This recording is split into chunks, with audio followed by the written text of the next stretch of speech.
I think one of the few things that catches pretty much everyone off guard is how an e-celeb that they watch or maybe even look up to turns out to be a not very nice person. Usually the internet's reaction is a collective and then they go, anyways, and they just go on to their second favorite creator. Now, this happens in pretty much any social media, and there's usually three outcomes. First outcome, they do a response video, they clap back, and then their career pretty much goes on as normal. The second case is usually they run away from the internet, don't come back, maybe they lurk on Twitter, or they might even rebrand to try to, basically trick people. And then you have the third example, which is when you make a response, and it is so horrifically bad that it basically ends your career instantly, forcing you to delete all of your social media accounts. And that is the example with the person I'm talking about today, the TikTok influencer Jessica. Where is Jessica Hyde? That had just under 1 million followers. She basically did the opposite of Doctor Strange. Doctor Strange in Avengers Endgame, he tried to get the best timeline that, worked out for everyone.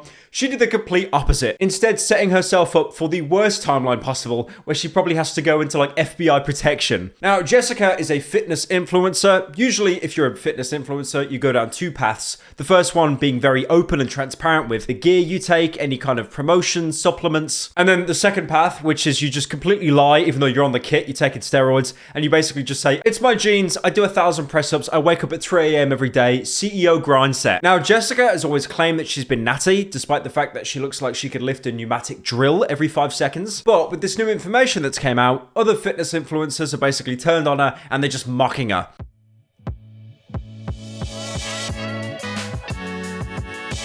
Mira, ¿me puedes dar permiso? Por favor, es que lo que estoy haciendo, lo que estoy haciendo. ¡Ya no más!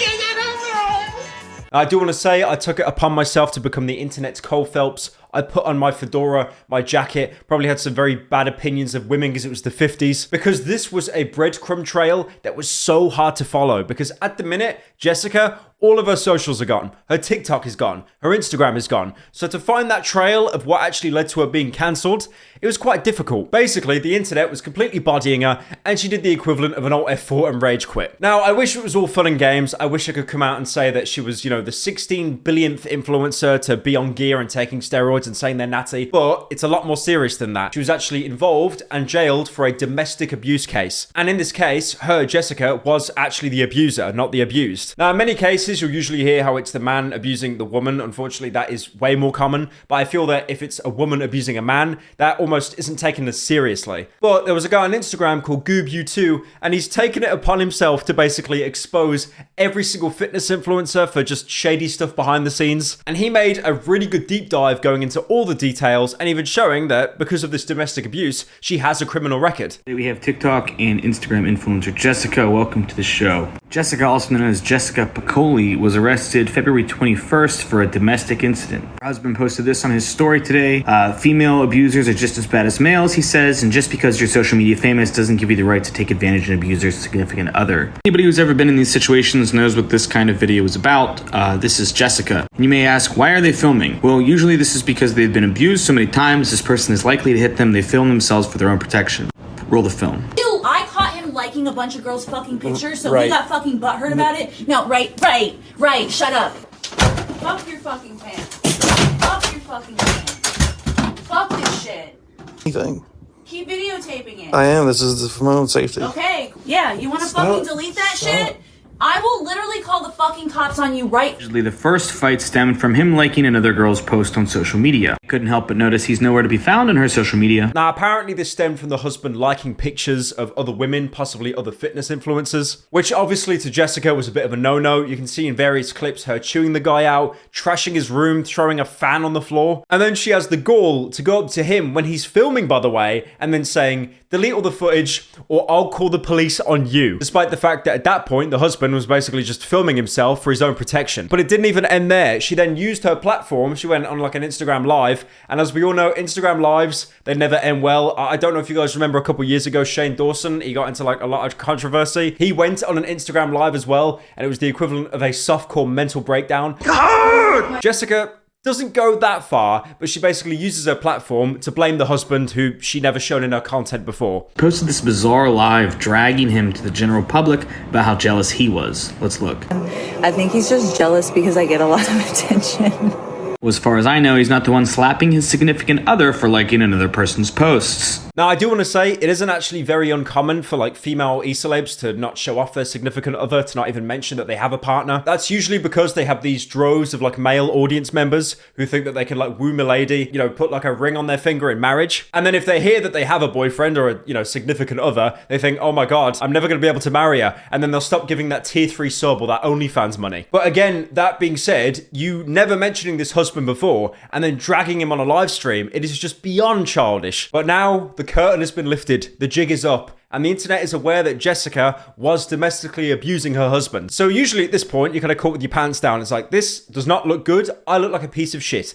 I should probably come out and do an apology. Instead, she went on the offensive again on another live stream. Don't come to me and tell me that I'm the bad person. You don't even know both sides of the story. And I have more people watching my live than they'll watch yours. Now, she does say that there's two sides to every story, which is totally fair. You know, we're not seeing the full context of these clips, more like the aftermath of her, you know, possibly pile driving her partner. But it's more the fact that she compares numbers and followers and clout, like that's, you know, any kind of validity. Your Honor, my client actually just beat up their significant other, but she has nearly 1 million followers on TikTok.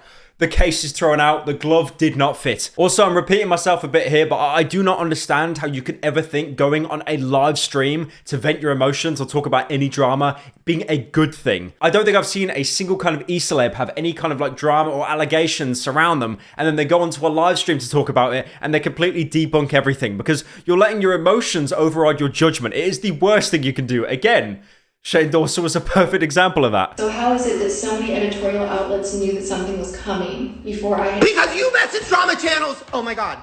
Oh my God. I can't. I don't want to say mean things about people. This is insane. This is insane. As a victim of abuse myself... Oh my God. You are so manipulative. You are fake crying. You are fake crying. That is not real. Oh my God. The story does not end there. She did an Instagram video, so again, she's kind of learning here, a little bit of character development. It was off stream, thank God, with the comments disabled, which isn't really the best look, but you know, whatever. And she did apologize. She said she was really sorry for what she's done, but then she completely ruins it by finishing it off and saying, I only did that stuff because he basically made me do it. I have no excuse for how I acted. I'm so sorry and I'm so embarrassed, and we get into terrible fights, and they usually start because of shit he's done. But that last video you saw where I hit him was the last time I've ever acted like that. Shouldn't fucking do that. And then that backfired as well, which again is just, wow. My mind is blown how that backfired. And then this led to her doing another video of her lying on her bed, filming herself with a face filter on, saying again, she is sorry, but this time, don't harass her. Listen, guys, I'm so sorry. I get it. I was wrong. I'm owning what I did. You know, it's hard to do that. Please don't harass me. And that should be where the story ends. You know, you find out another e-celeb is a complete piece of shit. The way the internet works, 3 days later, someone else will do the exact same thing, and then you just think, okay, yeah, I'll just go watch them, you know, fall into the abyss instead. But this story somehow got worse because Jessica took it upon herself to become Sam Fisher, beloved video game character from the Tom Clancy Splinter Cell franchise. She thought she could do a little bit of tactical espionage because DMs of her got leaked going around and DMing hackers if they could take down Goob's Instagram account. If you don't know who Goob is, I mentioned him like near the start. He's the guy that's basically been compiling all of this story together. So she was willing to pay cold hard cash to get this guy deactivated, like that was going to save her career. So everybody remembers I dropped the story on Jessica being abusive to her spouse. Then she put out this fake apology with the fake tears, and then got on Instagram Live, laughing with her followers and bragging about how many people were watching her video at the time. And I thought, hey, that's gotta be rock bottom for sincerity, right? I have evidence of Jessica attempting to pay somebody to disable my account. Here she says, I'm gonna ask blank if he can take it down. She then says, I don't like him. He's about to get banned. I'll use my money. I don't care. At face value, that evidence is pretty good, but not a smoking gun, right? Here's a conversation between her and the hacker. She said, I want to ban his account so bad. I'm so mad, losing followers and everything. Now, obviously, situations like this, you've got to question if the DMs are real, because at this point, it's so easy to fake conversations. A baby on an iPad in an Among Us lobby could probably do that. But she was stupid enough to call the hacker, and he recorded the phone call where you just got her completely admitting, yeah, I want to take this guy down. She says, can I call now? I was thinking like $500 or something. I don't know. Okay, because I can get money from my parents. Like, go give it to me. Okay. Okay.